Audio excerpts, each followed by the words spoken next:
Hello, everybody, and welcome to TableTakes. Today is January 22nd, in 2021, and you know what? We're having a good time. We're having, it's like almost like a breath of fresh air has gone through everything. Now let's go ahead and see what have you all been up to lately. Derek, have you been digging into any new games? Sure. I've been playing Deep Rock Galactic with some friends, which is basically like you're a space dwarf and mining, and there are bugs around you, and you have to extract minerals and kill the bugs and survive. But so it takes all the classic dwarf tropes, but throws you like on an asteroid with machine guns and stuff like that. So it's fun, but like it's definitely I can't stop just wondering like, but what are the space elves doing? Are there space gnomes too? Like, what's this wider world here? I mean, I feel like are elves too good to be in space though? They'd be kind of like, Oh, if you if, space. if you think elves are good, then you have definitely not read enough D&D. We need to get you some Oh fun. no, I didn't mean like good in that sense. Like they think that they're too good for. That's what I meant. No, Is that I, I they want I think they're want too elves good. flying spaceships that are like made of living trees or something dumb like that. Ooh, yeah. There you go. Now you gotta contact them and be like, I need DLCs Yep. of all the other I creatures. have your next expansion planned out for you. It's in no way related to the game you've currently released, so I'm sure that won't cause a problem. Yeah. I don't know. My expansion desire is just to have women in there since it's all dudes right now. So I would appreciate that. Even Yep. just with beards. Like I would be a lady beard dwarf. Like just a small body change in there would make me very happy. Oh, yeah. Oh, isn't that what it is chronologically? Like dwarves are all supposed to be male facing. Like that's what it is. Like they're It not. depends. It depends on like which game and which fantasy dwarf you're talking about, and how Mm. far that particular creator wanted to kind of draw out, not bothering to have female dwarves that aren't just small, sexy people. Yeah, it seems like a cop out to me. Yeah. Cop out. I mean, oh well. Other things. I've been seeing a lot of congratulations going to you, Emma, this week on all the Twitters. I'm like, ooh, look at all of these. What have you been up to lately? I wasn't gonna talk about that. I mean, it's fine. Just like now, I don't want to toot my own horn. I did there was a magazine, UK Mojo United UK, that put out like a 100 people in the game industry, and I was one of the rising stars in there, along with a lot of other awesome people from the board game industry. So that was cool. I hadn't heard about it before. Someone just posted on Twitter, is like, "Hey, you're in this thing." So that was kind of cool to be a rising star. I guess I don't know what that means, but people seem to like it. It So means that soon you will blow well past us, and you will have forgotten entirely who we are. You'll And be like, so long. I'm too cool for you. I don't even know what I but used to do with my Friday afternoons, you plebes, is what you'll probably tell us next. I'm not. But yeah, no, much congratulations, Nina. I know you kind of are very modest in that way, but I just wanted to give that little shout out. Also, Thank you. Isabella, what have you been doing lately? Come on, spill what you got. Nothing. Absolutely nothing. What have I been doing? I tried to watch WandaVision before the show started, but Wait, well, so hold on. Tried and failed, or tried and died? I was trying to like give y'all my undivided attention. Wow, I just bought a new mechanical keyboard. Ooh, yes. And it doesn't work. Oh no! What? Oh no! No, wait, where's the click? I need to hear the clicky. Emotional roller coaster. So I was trying to like reprogram this thing and like turn it on while I was also trying to watch WandaVision, while I was also trying to pay attention to y'all. That's the most exciting thing that's happened to me all week. Nothing, absolutely nothing. I've been bored. I've been watching the country right itself for the first time in 4 years and breathing easy, which has been honestly pretty great, actually. So yeah. Yeah. Very so. America. We did it, America. We've solved all of our problems. Everybody can rest. Have we though? Yep, it's over. We did it. We fixed it. Good. Everything that we've done for the past 4 years, gone. Awesome. Glad to know it. No. Yes. I'm much Yeah. more relieved now. Woo, we did it, America. Woohoo! So Isabella, I'll just say again, like, if you're bored, if you're actually bored, we Yeah. are permitted to associate on a non-live stream time. So I we don't believe could that. just as a group of people like play a board game or I don't think that's allowed. I think that's illegal. no, it definitely is permitted. Fairly So- certain that I saw on Biden's first day, part of his 15 things that He enacted signed into it. law. he put the interest rates down for student loans at 0. Uh-huh. He said that TableTakes is not permitted to talk outside of TableTakes. All right. Okay. Well, all right. I Fairly mean, certain and I then, saw then I mean, I can't challenge Biden. So then I guess I was I like, apologize. Biden, this is. I retract. When I saw that, I thought, wow, he is really doing a lot right now. Yeah, it seems really specific. It's nice. seems when very it's a detail specific. oriented This person. Yeah. But he only did for it. this, specifically this company. No. Oh man. I'll think about it. I like being bored, actually. Being bored is refreshing. We as human beings are not tied to our productivity. And sometimes not being productive is an act of resistance. Absolutely. Yes. Yeah. Yeah. I mean, that's what I say when I'm laying there on the weekend morning and like, well, I could get up or I could do nothing. So Yes. sure, I support that. It's an act of resistance. We support not getting out of bed, especially when it's nice and cold on the outside of your cover and you're nice and warm on the inside of your cover and you just want to just close your eyes, but you have 2 terrible dogs that punch you in the morning, so you can't. I don't know. Never mind. I think we're getting a Or- little specific with you. Getting out of bed specifically to spend 10 to 12 hours in the World of Warcraft, also an act of resistance. Is it? That I feel like I have to take some umbrage with that one. I don't know about that.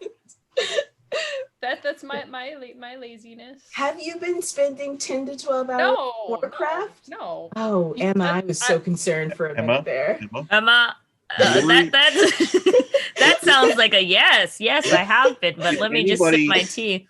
If anybody you know, Emma, not necessarily you, but anybody you know happens to be spending 12 to 14 hours in World of Warcraft, I might question their game choices, but I fully support their life choices. So I'm in their corner if they need help.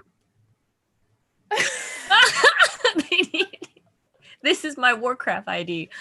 Look, there's a lot of very important activities that who else is going to go into the Maw and save Thrall and Anduin, who are in double hell right now, and I'm not actually doing that while they're rotting away in double hell. I'm playing Pokemon in World of Warcraft. Emma, you keep but- this up and I'm going to start talking about Destiny lore to you. So I think we just need to be supportive from a distance. Okay. Quarter for distance. That's Oh cool. my goodness. Emma, I if think- you need help, just a little Blink twice. blink twice, I'll come out. I'll get you out. I'll extract you. Distract you from the game, but no. I mean, I have 2 monitors. I could just be over here on a flight path. I'm not doing that. We're just like, are you playing World of Warcraft can't while tell. injured? Look at all you. One's watching WandaVision, one's playing World of Warcraft. What are you, Derek? What are you playing on the side, huh? I'm paying attention to chat and focusing. Boo. No. Boo. I think, You know what's yeah, but the ultimate act of resistance? Getting to our headlines, I think. yeah, getting to the headlines. I think, well, for Bonsai, me, wait, what have you been up to? oh, I've been slowly upgrading my. Have you noticed that I am more definitioned now? I got a new fancy camera, and also I have new lights that, I understand the pandemic happened, and some places like dance clubs are closing down, but I went through auction websites and maybe got some club lights that I now am turning into streamer lights for like a 1/10 of the cost that it would normally cost. So mean, more for me. I have to say that you are so defined. I feel like I can almost see through you. Yeah. That's how Almost. defined Through you your are. Almost. So Almost defined now. as though I could see right through the back of your head. That's how defined you are. So define all the definitions. But yes, what I just have to tune things up is really what it is. But don't you like it? All the things now I can just like hold things up and then it auto zooms and then I can put it back and then it's good. Look at technology. But enough about that. Let's go ahead and move. Oh, now it's time to release Grimdark. Grimdark, what news have you of the plains of Smagmar? Sigmar? Sigmar, not Smagmar. Totally didn't read that. Okay. Well, I mean, I thought you were going to go with a transition of I'm excited about technology. So, Derek, what are you excited about? But you took a different route. So I imagine that Smagmar is a much smellier, stickier place than Sigmar. Oh wait! Is that? Oh no! I know what that word is now. No, that's not. It's not what that is. No, it's close. Oh boy. So, completely unrelated to that news. This weekend, Games Workshop has another online preview for a bunch of new releases for like almost all their games. They're covering Age of Sigmar, Warhammer 40K, Kill Team, Adeptus Mechanicus, Underworld, and stuff like that. They haven't released a ton of details about what they're doing, but they're calling it The Dead and the Divine. So a lot of people are speculating that it's going to involve like some vampire courts, because a couple like cool vampire minis have been released. There's been one vampire mini of like a badass warrior with a whole bunch of bats who are just holding their hair behind them, so it looks like it's flapping in the wind, which is kind of neat. Nice. And then the Divine will probably be Sisters of Battle or something like that. So, I care about Sisters of Battle, so I'm excited to see what that's going to be. I also really like Kill Team. I know, Emma, you have a Kill Team squad too, at least. What Tyranids, right? Yeah. So we haven't gotten a lot of new stuff about Kill Team in quite a while, as the focus has been on the new edition of 40K. So I'm really curious what we're going to get there. That all releases at 9 a.m. Tomorrow Eastern time. So by the time I wake up, everything will be released and I can just catch up on it at that point. But in the meantime, if anybody is curious about it, there's some of those vampire minis on the Warhammer community site. There's also some, like a whole new slew of elven cavalry that is like this weird, like cows and deer and kangaroo weird mixes that I was trying to get everybody excited about, and I think I kind of succeeded. So there's some stuff up there if you want to get a little bit hype about the release tomorrow. Yes, they are. They're very cute. I wonder if they would taste delicious, though. Also, that was running through my head because they got good defined limbs and stuff. I don't know. That's what I always, when it comes to fantasy creatures, I look at them and then I'm like, I wonder if they taste delicious. Well, that's nobody else does that. Nobody else does that. Really? No, I mean, but I find it reasonable because literally I look at every headline or anything that comes out and I'm like, how would that affect the vampires? So I understand having these ridiculous questions that drive your curiosity. Well, I mean, typically, not always, but mount type creatures are not also consumption type creatures. Because the mounts, like, very muscly, stringy, not great for eating. So you have to look to, like, the herd animals more so. Just fair point. But no, there is. Just check out the weird kangaroo things. They're really great. They look awesome. So from this high news, we're going to go ahead and jump into something that we actually seriously do need to suggest or addressed here in the gaming community. Unbeknownst, if you guys have not known, basically what has been going on this week, multiple designers are confronted on racist and misogynistic statements. Basically, this all kicked off with Phil Eklund making several Facebook, Phil Eklund, of course, being a game designer for a lot of various different PAX types games, but also well known for putting into his rule books like post leading folks point out that past essays he's put in his rule books, like including like climate change denial, in defense of British colonialism, just to kind of give you a flavor text of what this person puts into their game. So basically, not really a great, you know, person, like very, very bad opinions and very toxic beliefs, in my opinion. But basically, this weekend, Phil Eklund made several Facebook posts denying the severity of COVID-19.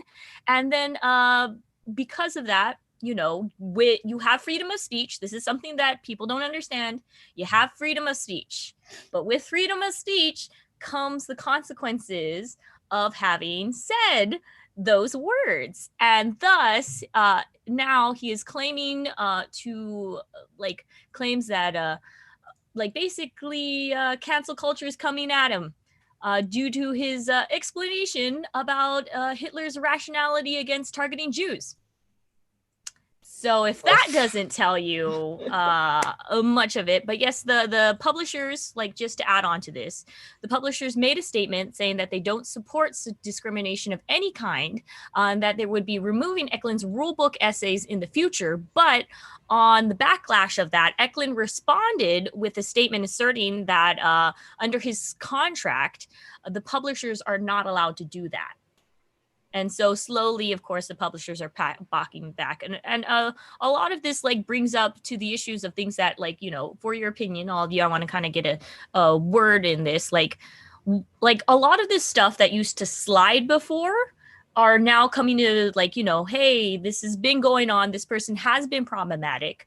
We need to start stopping this now because it's now the time people are starting to focus it on now. So what are your opinions about that? Well, yeah. I mean, you're not wrong. But like it would be nice if it was driven more out of concern for, you know, what it's perpetuating as opposed to just company bottom lines. But I mean, ultimately, it's hard not to just be happy that some of these things aren't sliding under the radar anymore. I just hope that it actually leads to change as opposed to kind of controversy and debate and people talking about it and people being called out on it and then blaming that on cancel culture and then nothing super changes. I hope that at some point there's some sort of critical mass where people are like, okay, we're done with people who do this. We're going to go and explore the kind of games that people want to make when they're not like this. Yeah. And I think we were talking a little bit before the show when companies, because I've been in the middle of a lot of these Twitter conversations that were happening over the last week. And so, yeah, people will call out the stuff. And now more than ever, lots of people in the industry are supporting them. Because in the past, people have called this and people come back and say, hey, I've been calling this person out for years and y'all didn't do anything. And now people are more of the general population and people with platforms are jumping onto the bandwagon and supporting and putting their voice, but it's like, I'm not going to deal with this person. And now the companies are saying, it's like, oh, we don't support racism or sexism or anything. And it's like, okay, well, if you didn't, you know, Isabella made a great point about this. If you didn't, this person wouldn't have been here in the first place. So, you know, it's like, it does feel after the fact. And then they're kind of hemming and hawing and saying like, well, we'll take the things out. We're still going to publish his games. We're just going to take out the essays. It's like, that doesn't really fix the fact that you're paying this person who obviously has these views. So yeah, it's mixed feelings right now. You know, it's frustrating that, and for sure for a lot of people that it's only happening now, but it's good to see that we are taking some of this. And you know, it's the same with politics in our country right now. It's like, hey, we're making some good steps. We can't just think that everything is fixed now because we took a few good steps. We have to continue to make sure that we don't go back to, so we don't just call these people out and behind the scenes keep working on it. We have to stay vigilant to make sure that these changes stick. And I think that you're spot on about that, because I think one of the things that we're also starting to see in culture overall is that you cannot hold people accountable without consequences. And if you allow people to continue, if you allow people to do something that you stand against, and then you do not have any sort of consequences for those people, the problems will persist. They will still go on and on. And from what I'm seeing is that this is really indicative of a large schism, not only just in our culture overall, but inside of the community at large, where you have people who confuse freedom of speech with not having consequences. And this idea that like, you can say whatever you want to say. That's America. You can say whatever you want to say. You want to say that dinosaurs are actually living underneath the Denver airport, and that the aliens, this is a real conspiracy theory. It's really wild. Okay, like you can say whatever you want, but like, you know, if you get the consequences for saying those things, that is actually freedom of speech, because it's other people's freedom to be allowed to criticize you as well. Yeah. And so this idea that like, I see it as being a larger sort of issue about like how we as a culture are handling these sorts of things, because of the fact that we have allowed in American society and culture at large, Western society, and then also in the gaming community, we have allowed these people to go on as sort of a way of being like, well, everybody gets a free spot, everybody gets equal treatment in here. And I think we're now starting to understand, not only does that breed hostility inside of the community, not only does it alienate people inside of the community, when you have people that are saying these things out loud, it silences other people. Other people feel like they cannot have a voice inside. So who really does matter inside of this community? And then also, if you as a company are profiting off of this kinds of thing, you are co-signing it, and you are liable for these kinds of things. And so pulling something like this is not enough. And saying, we don't tolerate this thing, our company believes in equality and stuff like that is one thing, but actually holding those things with actionable consequences for people is a whole other thing. And from what I'm seeing, they're not actually doing that. And so I don't know. I mean, I had never read this person's writings before. I'll be very, very honest. I was very confused about what this person was talking about. I was reading some of this climate change, Hitler stuff, and was mind blown by all of this. And the idea that this was not a new thing, that it had been going on and on and on for so long, and just now is starting to have some sort of consequence, to me also is indicative of a much deeper problem. So yeah, and throughout the company too, like the Jeff DeBoer, head of Fun Again Games, going off with misogynistic comments and saying those things and saying basically making women to be out to not be full people. It's like, sure, you can go off and say that, and then everyone else who wants to have women as part of the community can fight back against that and say like, this is not what we believe, and you're making people in the community not feel comfortable, and we're not going to stand for that. Well, look, to give full context there, Phil Eklund makes the post on Facebook about how cancel culture is coming for him, and how he is totally the wrong target. This is ridiculous. And then in the comments discussing that and people defending / criticizing that, that's when the CEO of Fun Again Games, a different company, came in to crack jokes about people in the discussion, about one particular woman in the discussion. Like basically, like it's crazy that they strolled into an existing controversy to then cause their own. So, it's just very interesting, because like a lot of this is just like opening up. It's people like, in this like Facebook doing what Facebook does, because a lot of people don't understand that communication, you have to, people put things down, not realizing that a lot of people are going to be seeing what they're going to do. And a lot of people, of course, taking this, this is just a Facebook post, especially when people are being serious, but not realizing, and then trying to like essentially make basically like trying to go in as this is a joke when it isn't during this discussion. And we're seeing a lot of people just kind of like exposing themselves to their own toxic beliefs, like not just the Fun Again CEO who joined in the comments, like acting very condescending, very like at first you can read like it, I would suggest for everyone to please click on the links, follow the various different like threads that screenshot everything so you can make and inform your own opinion. This is just my opinion. At first, it seems like, okay, so he's getting a little condescending, and then like just like right at the end slips in like a little, just like, oh, no, slowly it's becoming more and more misogynist.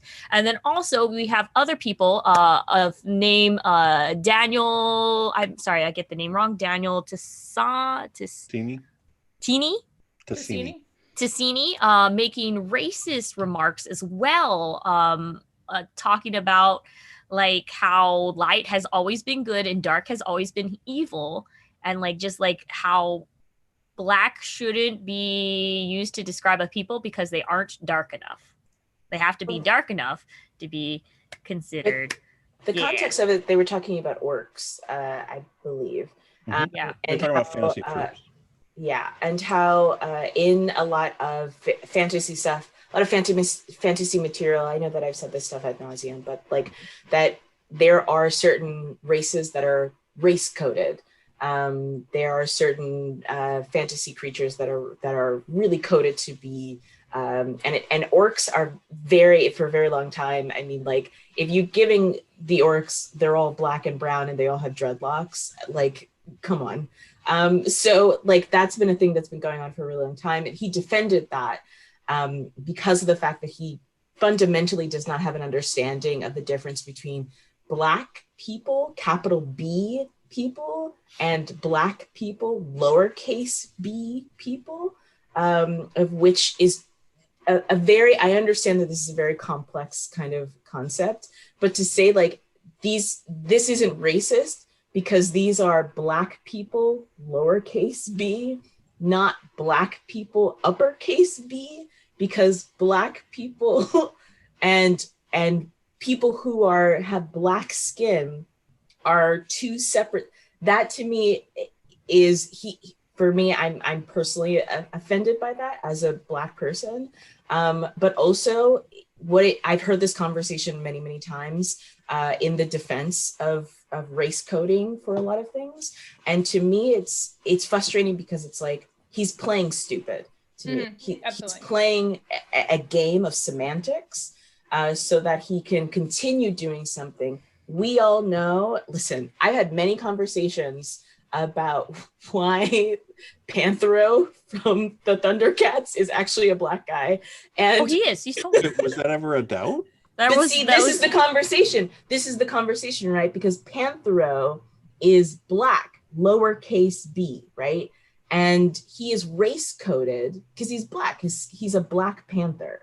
That's his thing. He's not a Black person, uppercase b. He is a Black Panther with Black skin.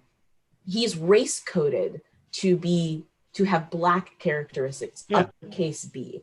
And that in and of itself, we all know these things. I don't think that we've had mature conversations about it. I think that for a very long time, people have been allowed to skirt on this. This is going back to what I just said before, that people have been allowed to kind of skirt around on these issues. They've never been addressed. They've been allowed to persist. And so when you confront somebody about these things, they either say, no, it's their skin isn't Black, so they're not Black people. Or they could say, this is cancel culture and you're coming for me and my First Amendment rights and I'm a victim here. And it's so frustrating to me. It's so immature. This Danielle, which I believe is the Italian pronunciation, he is like, he's playing a really dumb game. And for that, I think he deserves every amount of controversy, because if you play dumb games, you win what? Dumb prizes. So 2 of these things were related.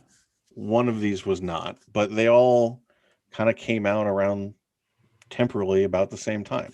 Yeah. So, if you've been kind of confused about what's been going around Twitter or whatever your communities are about, what the latest controversy or quote unquote drama is.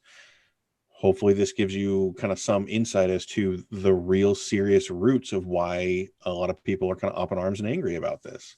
And then, also keep in mind that if 3 of these just kind of came up out of the blue, quote unquote, again, over the past week or so, maybe that would suggest that the people who've been saying that these have been ongoing, long-running issues that we continue to not address might be right, and they're going to keep coming up out of the blue until we actually kind of wrestle with them and understand where these are coming from and stop accepting them.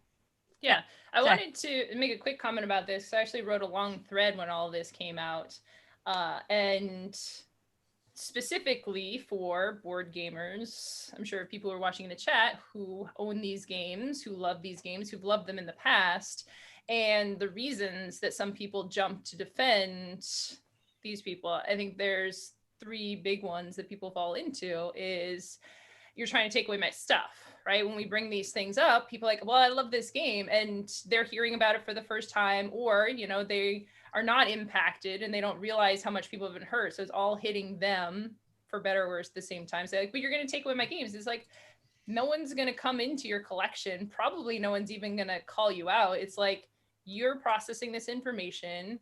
You can take some time with that. Like, all of us love problematic things because we grew up in the 80s and 90s, and things have been better and worse over time. And, when we realize that a thing is problematic, we process that. People process it in different ways. Harry Potter, for example, people look at that and see how they're going to pull away, how much they're going to pull away. So, no one's going to come to your house and burn your games. We want to make this, you aware of this so you can do what's right for you as a person. So that you cannot say for the future games that because you're right, Emma, we all have problematic stuff in our collections. I mean, the gaming world is rife with problematic stuff, colonialism, racism. I mean, it's just, but at the same time, to say you have a lot of this stems, I think, from people hiding behind a sort of cultural ignorance, to say that they don't know how this is harmful. I didn't know that. How is this hurting a community? How is this alienating people? But now you do. So in the future, you cannot say, I don't know how this thing has affected people, because now you do know, so you can make smarter decisions. And I think, my personal opinion is that it's not my job to educate people, because so many people have been talking about this for so long. And all of these people that are involved in this story have had multiple opportunities to educate themselves and be better, and they refuse not to. And that's part of their consequences. The consequence isn't really the fact that you're saying wild stuff, because it's the internet. I see wild stuff on the internet all the time. It's not that. It's the fact that you are willfully harming communities. You're willfully that. And also going back to what Derek said, this is cutting into this is also a profit thing. Let's not, all of these people are representative of a company and an industry. And once they start to cut into profits by alienating a group of potential buyers, by making the name of their company associated with controversy, now you're cutting into a financial sector. And who can afford that in games? Who has enough money to just be you know what, actually, I really would like to cut into the profits. That, and also coming out of our last, 4 years, is you have to make a decision about what kind of community you're courting. You cannot be surprised if you're having this kind of stuff. We're having more conversations about the fact that your decisions that you're making inside of your community is curating the community that surrounds you. And if you want to make games for people that deny climate change, then maybe you should just say it. If you want to make games that are specifically for people who are QAnon, I bet there's a lot of money actually to be made in a QAnon board gaming. Actually, I'm low-key I'm high-key not suggesting that. High-key. I think as an aside to kind of wrap that up, I think I think Mike Selinker either wrote or linked to a series of articles or an essay that was about how, like, looking at QAnon from a board game design perspective, like from an experience design perspective, as like if you look at it as an ARG, then a lot of the skills that we might have as game designers, put you in a perfect position to kind of drive your own online cult. That is terrifying. Mm-hmm. Well, let's go ahead and turn around on another note. And for those, let's go ahead while we're promoting all of this, like, new ideas, new way of thinking, or the way of thinking that should have already been established. One way that you can go ahead and throw out your new and cool and exciting ideas to the world. Emma, tell us about how people can do that. Zine Quest 3 is coming. I feel like a total convert for this. I know over the years, I think we've been doing this year or so. What is time? We've been doing TableTakes for a while now. At least like 2 Yeah. years. Yeah. 2 years, yeah. The first, and before going through Zine Quest as a spectator and talking about on the show, it wasn't something I knew much about at all. I'd heard about zines. I didn't think that I was really cool enough to participate in that. It's like its own world. I think we even had like a segment where we're trying to figure out how to pronounce zines. Yeah, like is it a Zine or Zine? and I think yeah, and I think I remember trying to like pitch you on. I was like, okay, everybody, what if we just like found some cool stuff and talked about it? And you were like, I don't know what I'll find, Derek, but fine, I'll go take a look. And then you came back and you're like, look at this cool one and look at this cool one, and there was just so many weird, dumb ideas. Yeah, again, do you guys not know that that zine is short for magazine? Was that okay? Never mind. I don't know if I just dropped a bomb. We're not here to litigate the past. Move forward. But, things change in the culture of which they are. So I put together that, but they could have changed the name and I would have been like, oh, a magazine, like a zine, like a magazine. And then people would say, oh, that's not where it comes from. Like, it's a completely different thing. I don't know. Again, me being an awkward goober and like just nervous of getting into a space that I don't know a lot about. But that's what's one thing that's great about Zine Quest is it's on Kickstarter. You can dabble in it. I got excited and shared a lot of them. I backed them either as a booklet or as a PDF. Like I have Our Innermost Thoughts, which is one by Travis D. Hill that he created. There's a lot of other ones, just cool themes and ideas. Exactly like Bonsai was saying about it, is it's a very creative, innovative space, and it's breaking a lot of the boundaries of traditional role-playing games with supplements. Especially, I was especially excited to be able to promote so many diverse creators of these games, exploring things that just aren't explored. And it's low investment. It's $5, $10, $15 for a little booklet or for a PDF. So it's a great way to really expand your game playing and support some really cool people. Yeah, low investment for a backer. Theoretically supposed to be a low barrier of entry for a creator. So, if you've been kind of like tickling on an idea that you want to share with the world, Zine Quest is a great way to do it. It doesn't have to be its own full game. You could do is you love, I don't know, sorcerers in D&D, and you just want to like talk about that for 12 pages, go make a zine. Like, someone else is going to be just as excited about you about it, and the two of you can get together and have a party. Like, that's kind of the point. So like the Zine Quest itself, it has to be a 2-week project. So you can't run a full month or 2 months. It has to be pretty self-contained. Has to be single color. So you can't have like full color illustrations or art and stuff like that. And it has to be like either unbound or folded or stapled or saddle stitched or something. Like, it has to kind of look like what you would have to make if you were in high school trying to make a magazine, and just like get in that mindset, get excited about a thing, make a thing, and put it out there. And chances are you'll find somebody who likes it. We've found a lot of gems over the years. You mentioned Our Innermost Thoughts, but there's also Eat Trash, Be Free, which was Blades in the Dark, but you're raccoons and possums.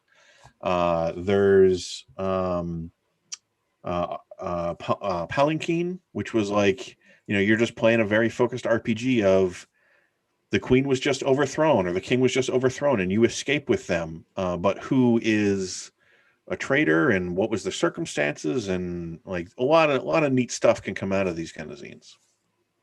The artifact one where it was following a weapon over eons of time, like a magical weapon. She's gonna correct you. I got that one. It's cool because it's an artifact over time, and then you get to pass. It's like if you ever played a 1,000-year-old vampire, you would like this. So you're like a 10,000-year-old weapon. So time, no contract.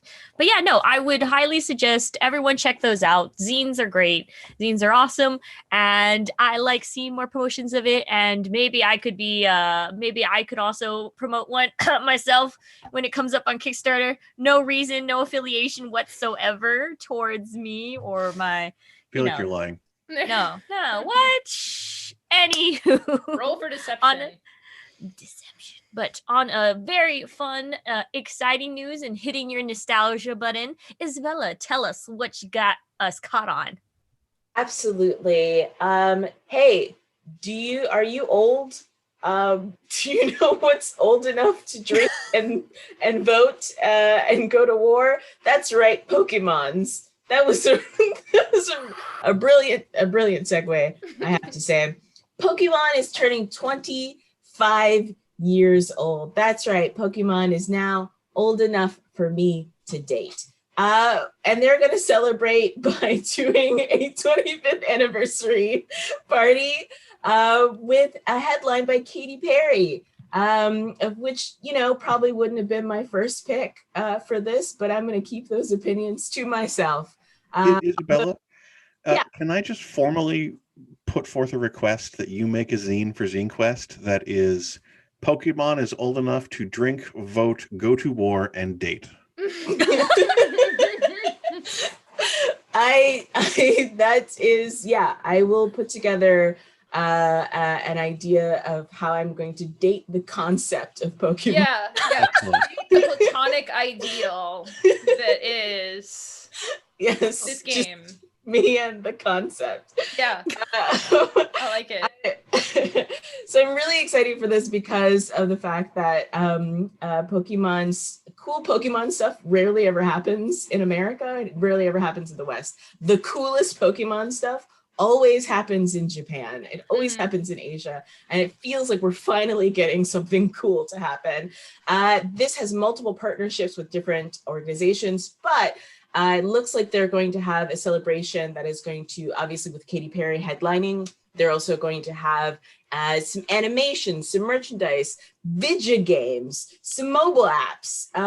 And it looks like it's going to be a really fun online thing that people can participate in. I'm very excited about these partners, that the brands that they're going to do. Build-A-Bear, which I hope means plushies. I mean, obviously. General Mills, some sugary sweet cereals we can all ingest. How is there not already a regular Pokemon cereal? Like there's sometimes they're in Japan. It's all in Japan. It's not in the West. Your lips to God's ears, Derek. I too would like to consume a Pokemon with marshmallows. Yeah, it's just sometimes a partnership comes out and they're like, "Here's a limited time special promotional item," and you're like, how has this not been sold regularly for the past decade already? Like, I would eat that. What? It's because America, okay, listen, we're just not, it's so wild because we love buying stuff and we buy such useless stuff, but it's never good. It's never kawaii enough for me, Derek, okay? Yeah. And it feels like we're never getting the good Disney stuff. We never get the good Disney stuff. You have to go to Japan to get the good Disney stuff. And I don't understand this, Derek. Okay. And I take it very personally. Moving on. Okay. Levi's. Some real nice Pikachu booty hugging jeans, which I'm very excited for. McDonald's, which hopefully, God willing, is that Pokemon hamburger that's where the buns are in the colors, where the bun are green, red and yellow, like the Pokemon. Like I am disappointed you did not somehow tie this into a Return of the McRib. Like if a special Pokemon McRib. Did I finish though? Oh my God! Sorry. Let me finish. Finish. I have no idea what jazzwares are. I'm assuming it's clothing that you wear for jazzercise. Scholastic, which I'm hoping means books for the kiddies. It's the books. It's the books. Yes. And Mattel, which hopefully means dolls. I'm hoping for some limited edition Pokemon trainer Barbies, some Funko Pops, because everything's a Funko Pop. It's like Funko Pop is like it's actually a cake of the game of like the nerd world, where like everything you cut into is actually a Funko Pop. It's actually very terrifying. And something called the Wand Company, which I probably should have Googled before I started this. Because I actually don't know what that is either. If I could guess, it would be something that is not age appropriate for the all ages. You did say Pokemon was 25.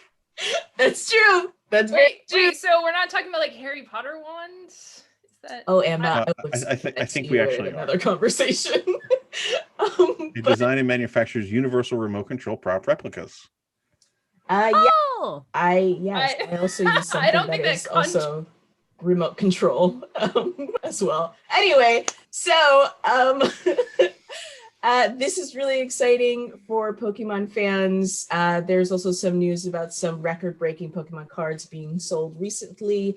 If you're still holding on to Pokemon cards, you need to sell those things. What are you waiting for? We're in a pandemic. We all need money.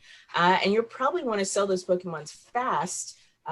Or you could just ask Marcus, apparently, for some of his cards that are lying around and sell those, because you're probably going to want to get in on some of this limited edition 25th anniversary Pokemon merchandise that they're about to sell us in a pandemic, which is so stressful, but I will be spending a lot of my money on this. Also, I'm very excited about what Katy Perry is going to be wearing. I know she's going to be in a giant inflatable Pokemon costume. I just know it. It's going to be great. Oh, I just realized what she might do. She might come in as a Magikarp and then transform into a Gyarados. Oh, I would lose my mind. Or just Like flopping around on stage. She was just like down and like magically transformed. It was just like a magical just an outfit made of all the skins of the Pokemons, just like furs. See, that sounds more like the kind of direction I would go. Timma! What if they made Lift Shark a Pokemon? Ooh, I like that. They have a World of Warcraft battle pet that's a left shark. Thanks for tying it back to World of Warcraft. Good old reliable. It's relevant. It's relevant to the conversation. Oh, yes. I'm very excited about this Pokemon excitement. I don't know about y'all, but I grew up on playing Pokemon, and that was kind of the first entrance I had into becoming a gamer. It persists. It goes on. And will y'all be checking this out at all, or no? You're not excited? Oh yeah. Also, Pokemon Snap's coming out. So if you guys don't even know, Pokemon Snap's coming out. Oh my god. I'm so excited. Yeah. I just don't shiny hunt anymore, because that's what killed me. Is shiny hunting is what killed me. But other than that, hopefully they bring back the Snorlax for Build-A-Bear, because they did also have a Snorlax Build-A-Bear that I didn't get in time because. Yes! Oh my god! And they have a Gengar in Japan, and you can he has a big mouth, and you can unroll the mouth. Oh yeah, I've seen that one. The bed sheets. Oh, I've seen it. And then they have the pods. Okay, so like, yes! I also am one of those people that totally just don't watch YouTube to watch people buy stuff at the Pokemon store. Not me. No, not Why me. Are not y'all ever. doing, or go to doing this game where we're all saying what we don't do. Just live the truth, people. Why are we doing this? Yeah, we gotta get the truth out there. It's 2021. We don't have time I for wear this. my stupid obsessions on my sleeve. But yes, no. I have a lot of video. Okay, so I watch people that go eat at the Pokemon restaurants to see the Pokemon food. I also see all of the plushies that come out. I see the people play the crane games, and also do the what is it called, where they peel open the prize A, B, and C things. the Like, I know what You're raffles. talking about, but yes, No Yeah. idea. Yeah. No idea. yes. I watched that. watched that. I watched the Disney Sea stuff. I watched the Disney Shanghai stuff. I watch people just eat at restaurants I'll never be going to, and also they're opening up a Super Mario World Yes. in Japan, and I can't wait to go. And I'm losing my mind because it'll probably be 2027 before the time that I'll be able to go. And I just want to be able to touch the big, gigantic Bowser. Oh god! Ah! Okay, so sometimes y'all get excited about something, and then I feel happy and confident that I've been labeled as Grim Derek, who has no happiness, because I don't like Disney. I don't really like Nintendo. So like, I don't like Pokemon. So all this is just like, sure, you young, go have your excitement. I'll go sit here in the corner in the dark and the depressing and the But you don't murder understand. times. The mechanical engineering behind the Beauty and the Beast ride is very, very in depth. Oh my okay? god, gorgeous. And in the Super Mario World, they have bricks, and you can punch the bricks. And then they have a wristwatch that's like tied to the bricks. So every time that you punch an actual brick, it'll give you coins, and you can go up to a machine and you can trade in the coins which you punch for the brick Right. for Very cute. prizes. Yep. But very yes, cute. Oh my God. sorry, we're getting off topic Okay. because I got excited. You guys we should post a list at some point of all the recommended things from Isabella and I on what you should watch on there to go down Things this. we'll never be able to enjoy because we're stuck in America. Yeah, Oh, gosh darn, dear. wear a mask. But I Anywho, thought we fixed all of our problems in our country, so everything's good now. Oh, that's true. Thank you for reminding me. I forgot Mhm. for a minute there. I But need to keep your spirits up so I can crush them. so Thank you, in any Derek. case, now it is time for Derek to reveal the bundles for the bundle bounds.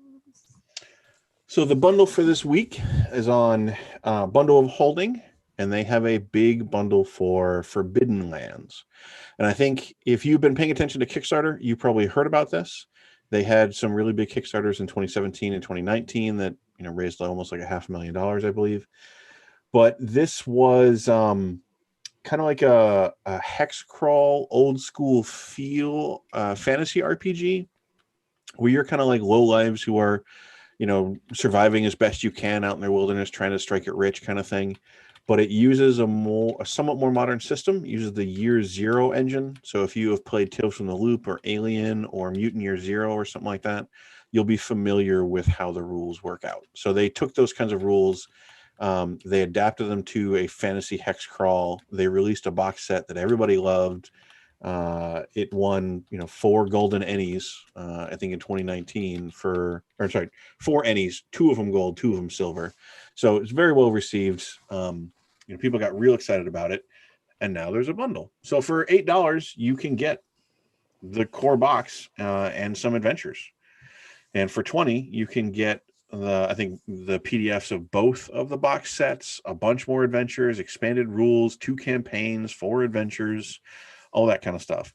So if you want an old school kind of dungeon crawly feel, but you want a little bit more modern rules, perhaps. I haven't played it yet, but I know a couple people who have, and they absolutely adored it. So I would definitely recommend picking up the bundle. Yeah, you could just also look at the cover art and then know what kind of fun you're getting into. So, I highly recommend. Also, now it is time for everyone's favorite moment, Kickstarter Queen with Derek. Cool. Is that new? Yeah, I think so. New year, new theme song. New year, Wow. new things. Yay! So pretty. I feel like you're the fairy godmother of Kickstarters who are coming in and like blessing our little Kickstarter meeting. So we've got a few projects to go through this week.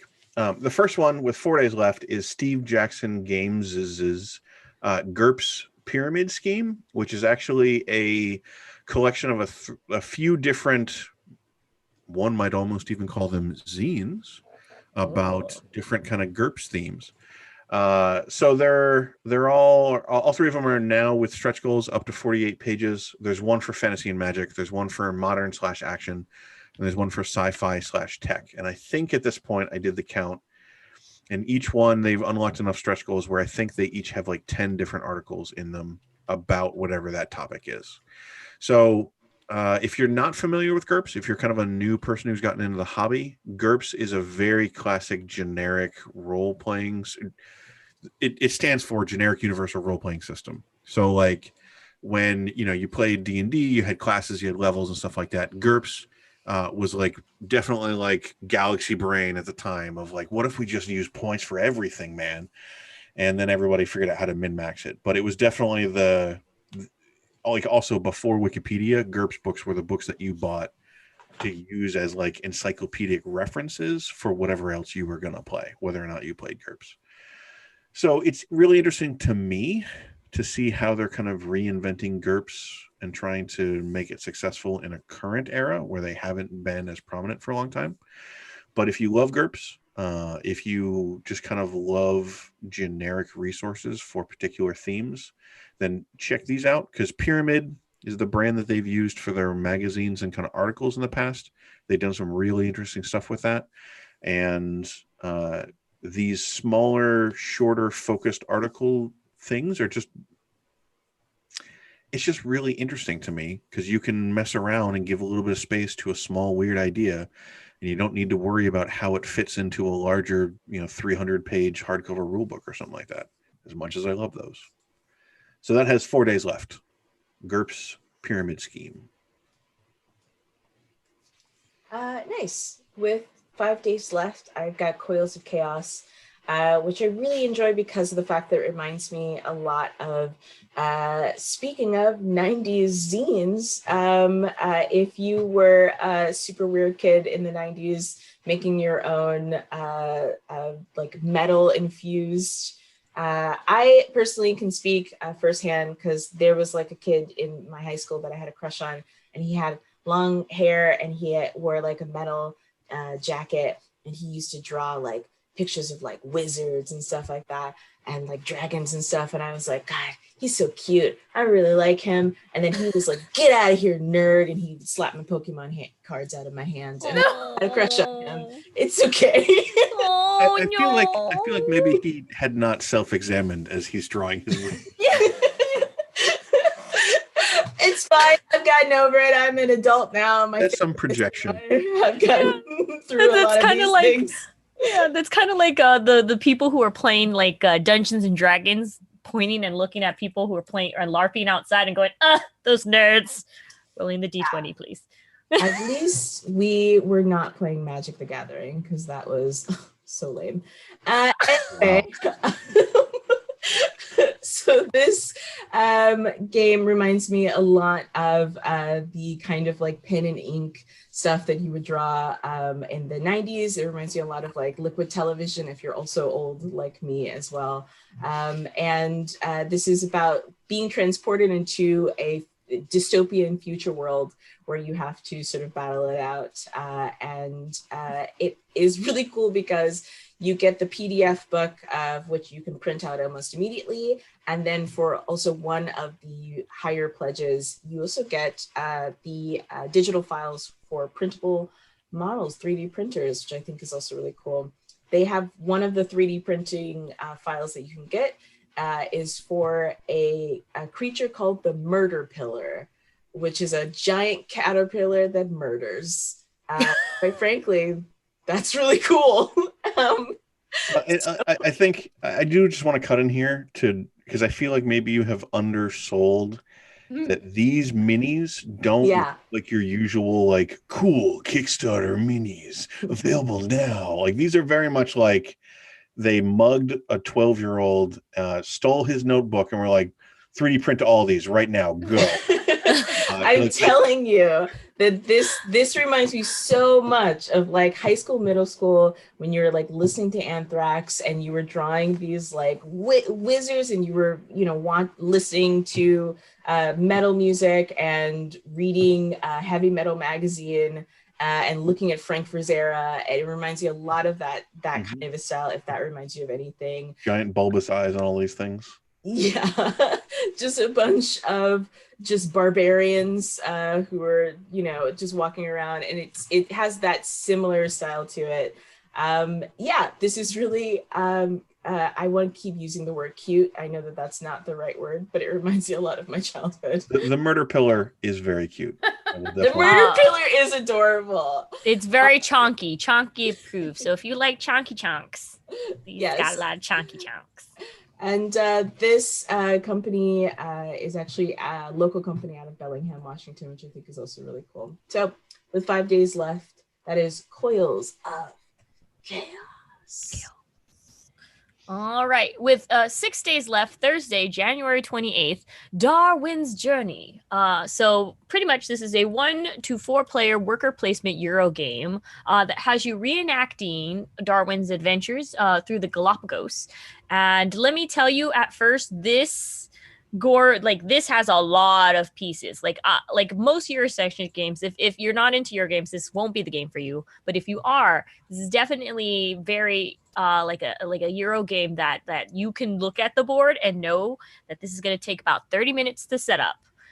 So if you like those, then you'll like this. So the game has a lot going on. There's like voyage tracks that have you moving your ship from island to island, an exploration track. Like, so you have like all these various different things. So you visit every island, you explore, see what's there. You got also to monitor your workers when you're managing your resources, your research, your correspondence. Then there's also a variety, because they have so many like paths and options and tracks you're going to. There's a variety of scoring and upgrade tracks on top of that. So the main goal of this is like a semi-educational game that the player who completes who completely basically contributes the most to the theory of evolution and essentially wins the game. You have to like contribute your theories, explore, collect, share your findings, and like gather specimens for the museum. So it's got a lot of very rich design. The artwork is beautiful for this. There's like lots of tokens, cards, and you can understand like the people who made this game put a lot of work and effort into this. And it's just it's just a very very exciting worker placement game. And the creators are Simone. Oh gosh, I'm really, really bad at reading names. Simone Lecania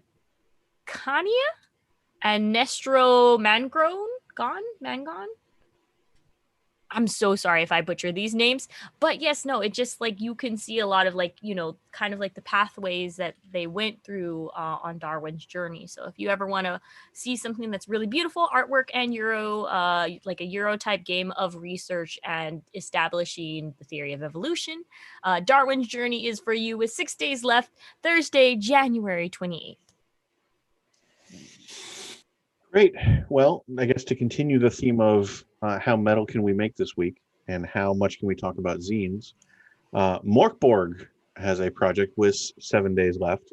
They have a zine called Heretic, which is kind of a collection of a lot of community-generated content. So a lot of the content that's going to be in this release is available freely online, directly from their website. But there's going to be a few things that are exclusive to this release. And if you want to get the kind of physical version of it, this is where you're going to pick it up. In addition, there's also a 5-panel GM screen, as opposed to all those pedestrian 4-panel ones that are out there. This dial goes to 11. And they also have a special, I'm assuming you pronounce it, icon box that is basically seems to be like kind of a cool old school RPG box set of 4 different weird gods to hunt, deal with, escape from, something like that. They want to be real mysterious about it. It's a Morkborg thing. So like, if you were wondering, like if you saw all the awards that Morkborg won recently, or you're one of those people who was just like, yeah, that's so metal, then Morkborg is probably going to be right up your alley. So check it out. You can get this in Coils of Chaos, and they can hang out together, I think. Nice. So you got 7 days left for more Morkborg. And with 8 days left, we have the Kickstarter to support Dice Tower for 2021. So if you happen to be one of those few people who probably is not aware, Dice Tower is a primarily, but not exclusively, YouTube channel that does a lot of board game coverage and reviews and discussion. They have some events throughout the year. They have a cruise usually when the world isn't on fire and locked in their burning house. But they have a new Kickstarter up to support their, next year's worth of work. And as part of that, that means that there's just about 1 million promos, mini expansions, collectible things, special little objects that you can kind of get as a thank you. So, think of it like kind of supporting your PBS channel or something like that for board game coverage. And then you get, some weird branded merch as a thank you later on down the road. So if you have really enjoyed Dice Tower's coverage, if you want to support them, then their Kickstarter is a way to directly do that. Cool. With 10 days left, we have Paper Apps Dungeon, pocket-sized, spiral-bound, randomly generated paper adventures. I realized after looking at this, I scanned the Kickstarters, wasn't super excited about anything, then took a closer look at this. I'm just really attracted to these Kickstarters that it does what it says on the tin. You know, you look at it, you grab it, it's exactly what it says. You roll a d6, you draw on it with a pencil, you hit too many enemies and you lose all your health and you die, or you can just get all the treasures. You can have teleporters.